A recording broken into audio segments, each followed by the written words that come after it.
The Prime Minister's hopes to reset relations with Europe may end up not amounting to much. Prime Minister Keir Starmer may need to give in to two concessions to EU leaders to reset relationships with the bloc, and both could lead to fury from Red Wall Labour voters.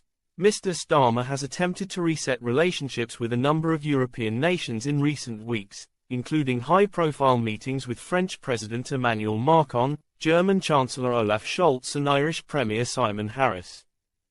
On his trip to Dublin this weekend, the Prime Minister said there was a need to be ambitious and bold when examining reform of regulation and trade barriers, and spoke to his hope for a wider reset with countries in the 27-member bloc.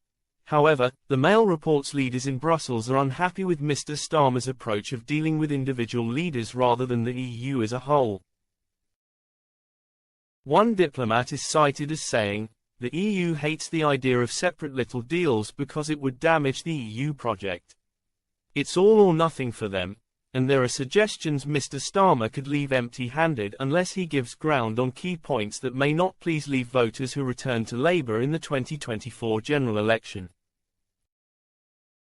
According to the Mail, Mr. Starmer would have to return freedom of movement for EU citizens under 30 to the UK as part of a youth exchange programme, with young people in the UK also likely to regain it for EU countries as part of the deal.